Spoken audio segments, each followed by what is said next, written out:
Dr. Will's Rejuvenation Center offers complete phlebology approaches to manage deep vein thrombosis and also venous disease of the superficial venous system. The differences are that we perform the ultrasound here in our office, and it's different than a hospital ultrasound where the focus is deep vein thrombosis and not the management of the superficial venous system. The main treatments that we utilize for treating venous disease are sclerotherapy, where injections are provided to make your body absorb veins, medical phlebectomy, where microincisions are utilized to remove the veins, and endovenous laser, where a laser fiber is placed inside the vein, fired, destroying the vein, which then allows the body to remove the vein over time, allowing blood flow to be passed into good veins rather than bad. Today's surgery will be an endovenous laser ablation. We will take you through the process of evaluation, treatment, and the post-operative course that usually ensues after the surgery. Today we are marking the great saphenous vein from the insertion point. We are following all the way to the groin, where we identify the saphenofemoral junction. It is the junction of the great saphenous vein and the common femoral vein. In this area, the valve is broken, leading to reflux. Reflux is blood that is going back down the leg rather than going back to the heart.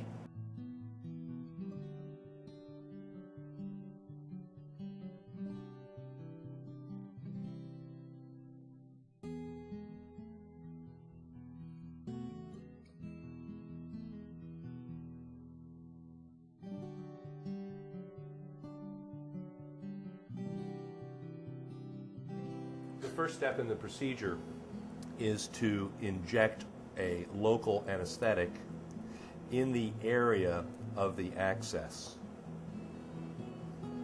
We inject just underneath the skin, superficially.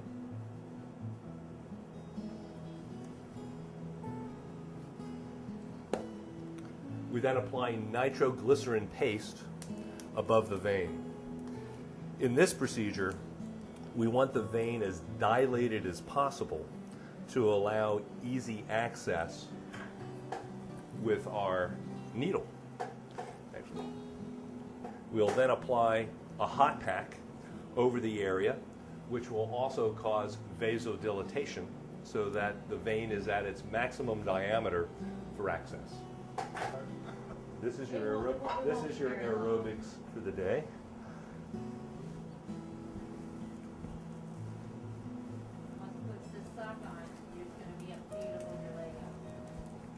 It won't be long. Ready?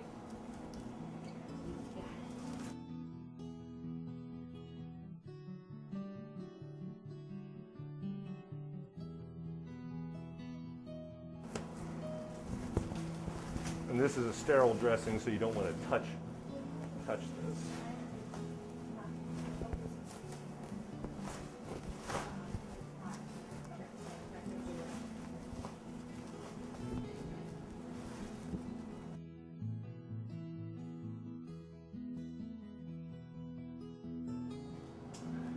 All right, this is the great saphenous vein in longitudinal view.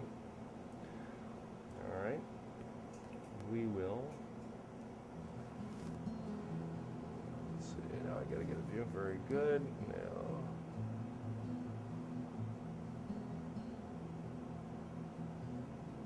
You're in. all right, the needle is now in the vein. We'll then remove, and the guide wire is then placed into the great saphenous vein, and it threads very, very easily. That lets us know that we're where we're at, and we confirm that with ultrasound. Now we can see a vein with a bright, shiny object in it, and that object is our guide wire. So we have confirmed that everything is in the correct location. A small skin incision is made to allow the catheter to go smoothly through the skin. And it's done through the area that we've anesthetized.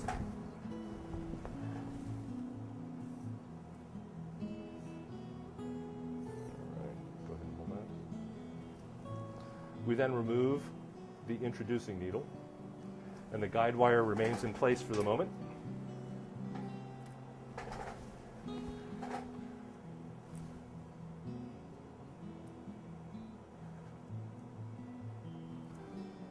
The guide wire is then placed into the catheter. Come out the end. Thank you, Heather. And we will advance the catheter over the guide wire. Confirm that we're in the vein, and then the guide wire is removed. Put this on this so we don't see blood coming out.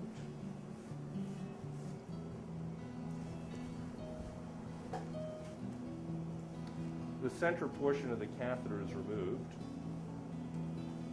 and the laser fiber is then advanced in the catheter to our target area. All right. Now we're just at the end of the catheter. I can feel it. And we will allow that to sit for a second.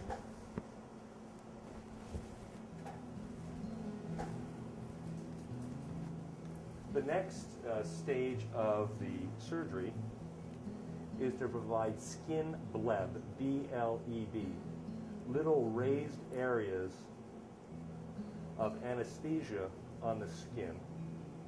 It's a buffered solution, decreases the stinginess of the lidocaine.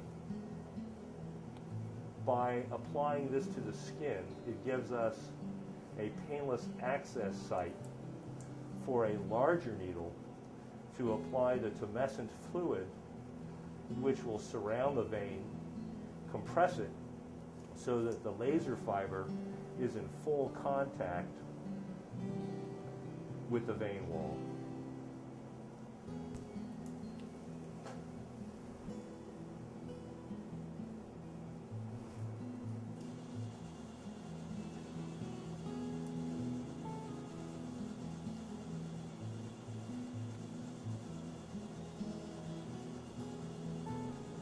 The anesthesia will show up as dark color.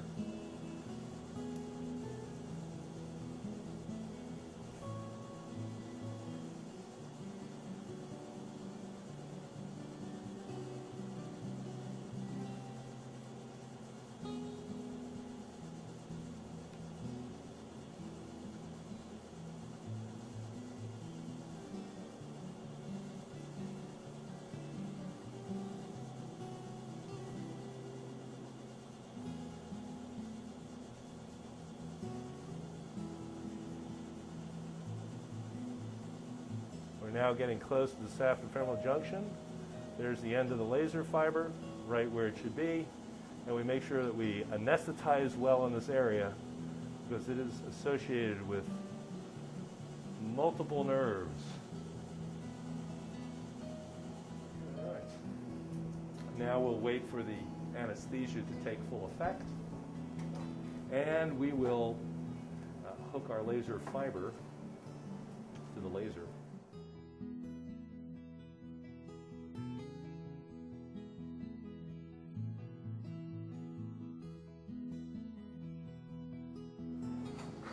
You can see the carrier frequency coming out as red at the end of the laser fiber. I'll be holding the fiber in the catheter, and I will be removing it slowly from the vein as I fire the laser. You'll hear a buzz in the background, and that's the sound that the laser is activated. If you see a red light, the red light is not the active laser, but an inactive laser beam that allows you to see where the end of the laser is located. So we've already done a test of the placement, and we have made sure that the patient is not feeling anything, which is obviously highly important. We'll now fire and remove. So it's a continuous, slow removal. So we just continue nice and slow.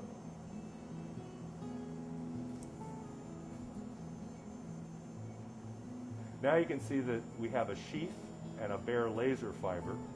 The fiber must be outside of the sheath in order to provide energy to the vein.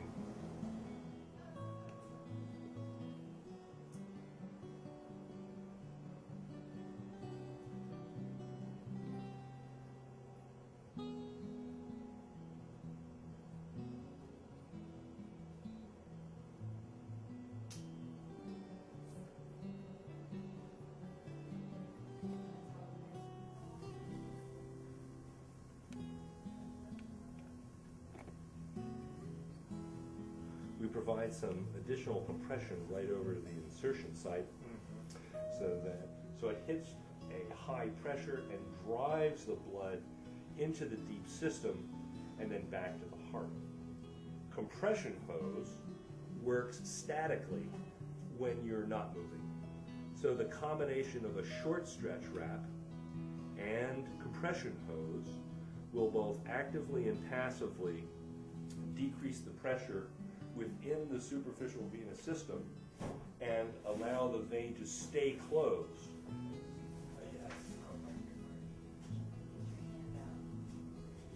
The idea is if you can get it over your toes and over your heel, then the rest of it is much, much easier. What if you aren't ticklish like mine were? Let's hope your feet aren't ticklish like mine were. And you can press the chest.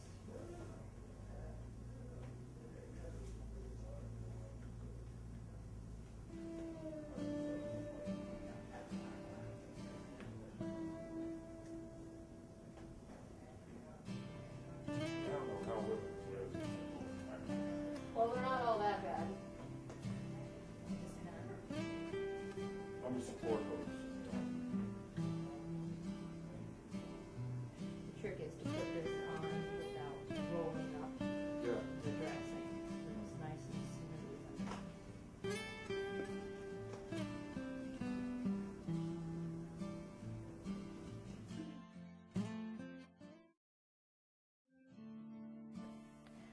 Compression hose usage is the cornerstone of conservative varicose vein treatment.